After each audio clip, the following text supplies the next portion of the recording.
Bonjour à tous, je suis désolé de ne pas pouvoir être présent avec vous aujourd'hui pour ce 28e congrès de médecine du sport de l'IRBMS.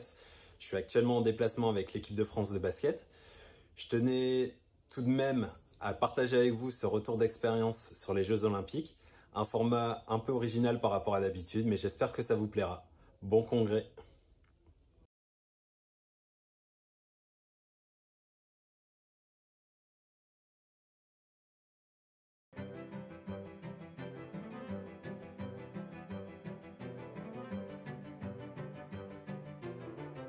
Nous, de toute façon, on y croit, on est là pour aller chercher la médaille d'or et on sait que les Jeux Olympiques à Paris, c'est une fois tous les 100 ans, donc ça ne nous arrivera plus jamais. Il ne faut pas passer à côté de ce rendez-vous. C'est l'équipe de France qui lance son tournoi olympique. Il va falloir tirer Batchou. Ils sont en finale olympique, comme à Tokyo il y a 3 ans. C'est un exploit monumental.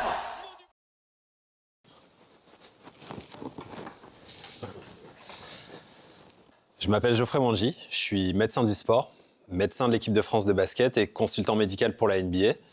Et je travaille à Doc for Sport qui est à Villeneuve-d'Ascq, juste à côté de Lille. C'est vrai qu'il y a beaucoup de personnes qui me demandent comment je fais pour gérer toutes ces différentes activités simultanément. L'équipe de France, il y a des temps en compétition, ce sont des périodes définies. Donc il y a une fenêtre en novembre, une fenêtre en février et en général un gros bloc pendant l'été, un bloc de 6 semaines sur lequel on part en compétition. Et maintenant aussi avec la NBA, c'est pareil, c'est sur des événements particuliers. Donc le match NBA à Paris par exemple qui a lieu en janvier, c'est en dehors des fenêtres équipe de France. Et puis la Basketball African League qui a lieu plutôt au printemps. C'est des calendriers finalement qui sont assez fixes au niveau de l'année et qui ne se recoupent pas. Alors à travers tout ce parcours, la plus belle mission, forcément, j'ai envie de dire, c'est les Jeux Olympiques de Paris 2024. Une expérience assez incroyable.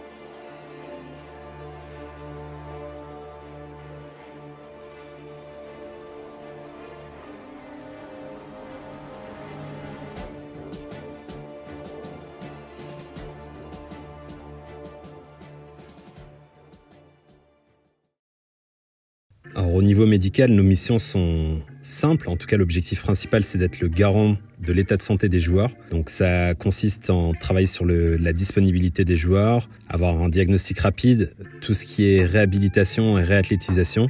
Et après, il y a tout le travail aussi de communication en externe avec les équipes. Et après, il y a aussi les missions, je dirais, annexes, et qui ne le sont pas tant que ça, mais c'est être garant de l'état de santé du staff. Et puis après, au niveau administratif, c'est la gestion des assurances, les déclarations de blessures, etc. Pendant la compétition, sur les Jeux Olympiques, on était 22 personnes au niveau du staff. Au niveau de l'équipe médicale, on était 6, 2 kinés, 2 ostéos, une fasciathérapeute et moi en tant que médecin. Donc c'est pour ça que la coordination et le management, c'est aussi quelque chose d'important pour faire en sorte que tout le monde aille dans le même sens. Les jours sont assez redondants.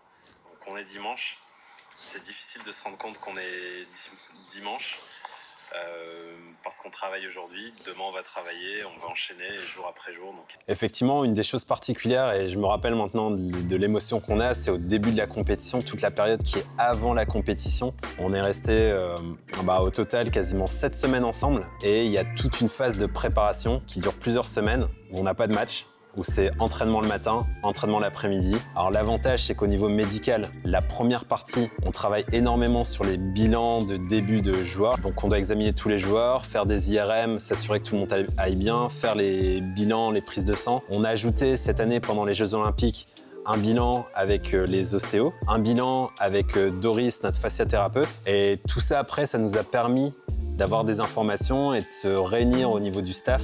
Et l'objectif pour moi, c'est d'avoir les idées claires le plus tôt possible pour être sûr de donner les meilleures informations au niveau du coach.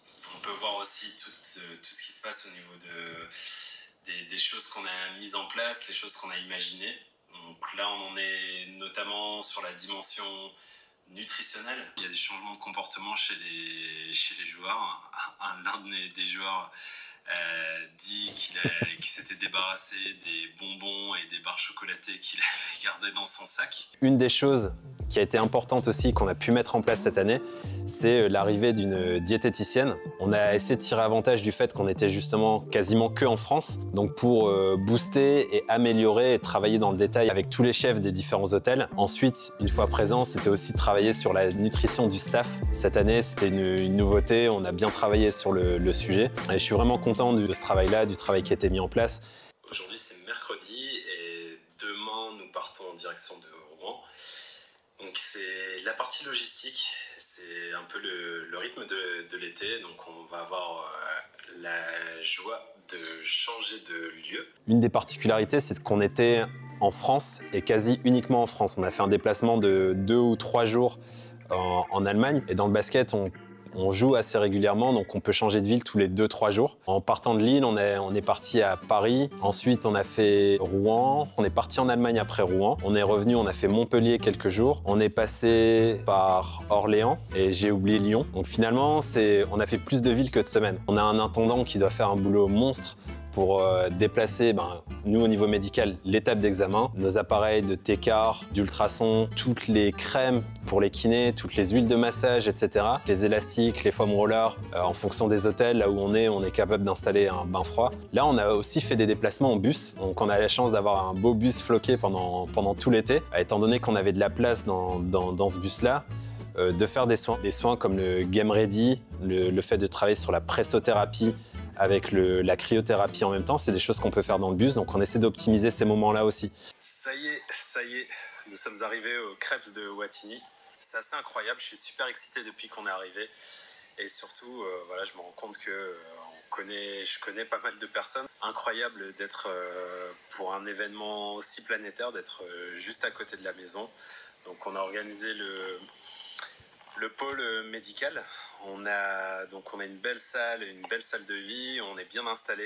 Ça, je pense que c'est l'une des choses les plus incroyables pour moi pendant les Jeux Olympiques, c'est de pouvoir être à la maison, dans un environnement assez protégé, dans une bulle pour la sécurité. Donc on était en dehors du village olympique. Paris, c'est pareil, c'est une salle qu'on connaît. On a commencé à l'INSEP et on est reparti à l'INSEP, un environnement qu'on connaît par cœur. Aujourd'hui, on a joué contre le Canada, on a perdu. 3e défaite d'affilée, ça commence à être un peu dur, donc on a perdu contre... C'est vrai que je me rappelle qu'en prépa, on donnait pas cher de notre peau. Mais voilà, il y a encore du travail, il reste une semaine avant les Jeux, avant les matchs qui comptent. C'est vrai que cette préparation, elle n'a pas été top en termes de résultats. Alors l'objectif, c'était de jouer des grosses équipes, mais c'est vrai qu'il y a eu beaucoup de questions. Alors autant en interne, quand on vit les choses, on reste confiant, autant on sent qu'en externe, il y a beaucoup de doutes. Après, il y a une vibe un petit peu en ce moment sur les 4 défaites consécutives, qui, mine de rien, restent 4 défaites. Notre rôle aussi en salle de soins, même quand on voit les joueurs un peu tristes d'avoir perdu, c'est de pouvoir les relever, remonter le moral. Et notre rôle en tant que staff, c'est vraiment de rester toujours positif, même si nous, forcément, d'un point de vue humain, on est avec plein de points d'interrogation. Mais c'est vrai qu'on n'est pas arrivé aux Jeux Olympiques avec un capital confiance énorme. Pendant toute cette campagne, au niveau des blessures, il y a les gestions des petites douleurs du quotidien. Donc ça, c'était les chondropathies de genoux, les jumpers knee, les problèmes d'aponevrosite plantaire, de chondropathie au niveau de la cheville et des cervicalgies. Et puis après, cette année, c'était un peu une année à thème. Beaucoup de doigts, beaucoup de membres supérieurs. Donc un mallet finger. Donc on a eu une luxation de l'interphalangienne proximale et une luxation ouverte aussi de l'interphalangienne distale. Après, on a eu une entorse tibiofibulaire supérieure, une entorse de cheville grade 2 qui a arrêté un joueur, des entorses bénignes de cheville et puis après, il y a eu ce que j'appelle les blessures improbables. Donc une plaie avec une agrafe mais qui était quasiment directement implantée dans le tendon d'Achille. Et puis une autre plaie avec un couteau qui est tombé directement sur le pied d'un joueur. Il a fallu gérer une plaie par arme blanche, entre guillemets. Si je dois résumer en quelques chiffres clés toute cette campagne, on a fait 62 jours de regroupement. En termes d'IRM demandés, on en a eu 19, 2 échographies, 36 entraînements. Et puis, si on parle des résultats, 6 matchs de préparation avec 2 victoires et 4 défaites. Et 6 matchs de compétition avec cette fois-ci 4 victoires et 2 défaites. L'ascenseur émotionnel pendant le tournoi olympique. Donc je pense que c'est quelque chose qui a été partagé avec tout le public, quelque chose qui a amené de l'engouement. Donc ça, je m'en suis rendu compte après. Donc le match contre le Brésil, voilà, une victoire mais qui n'est pas très convaincante. Le match contre le Japon, où on gagne grâce à une action incroyable de Mathieu Strazel, donc ce qui nous permet d'égaliser, d'aller en prolongation et de gagner en prolongation contre le Japon. Beaucoup de doutes. énormément de points d'interrogation. On marche parce que personne ne sait ce qu'on joue, personne ne sait ce qu'on fait. Si cette équipe de France, elle croit qu'aujourd'hui elle a un statut naturel pour finir sur la boîte, c'est pas vrai, ce n'est pas la réalité des choses. Et après, il y a la défaite contre l'Allemagne sur le 3e match de poule. Là, pour le coup, je pense qu'on est passé un peu à côté du match. On parie pas forcément sur le fait que ça va se passer comme ça ensuite quand on va être à Paris. C'est terminé, 1-2-0, l'équipe de France qui s'impose.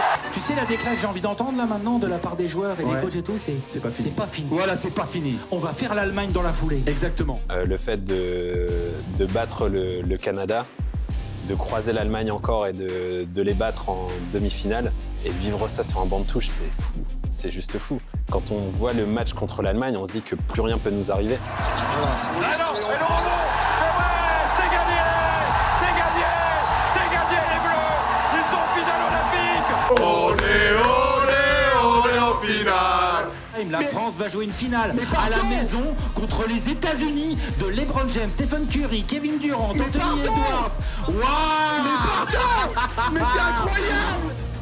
Et ensuite, les Américains, que des stars. À ce moment-là, on se dit que ça peut le faire, on peut les battre. Et c'est la dure réalité du sport. Je pense que le rendez-vous, il n'était pas raté. Il a la manche haute, Steph Curry. Ils ont tout donné, les Français. Mais face à Steph Curry et sa maestra. Allez, 2 secondes, 1 seconde, c'est terminé, 98-87. On termine par une défaite qui est difficile à accepter sur le moment. Mais je pense que le message a été fort. Et notamment, j'ai l'image du dunk de Gershon sur LeBron James. Yabusele. Lovely little dummy, Yabusele! Watch it here!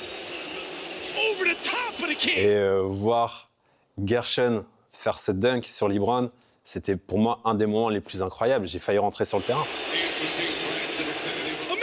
L'objectif, c'était la médaille d'or.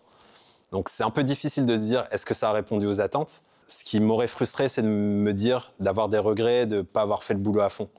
Là, étant donné que j'ai la sensation qu'on s'est vraiment donné à fond avec le staff médical, j'ai pas de regrets sur cette partie-là et j'essaie de vivre en faisant en sorte de ne pas en avoir. Ça fait partie un peu de mes leitmotivs.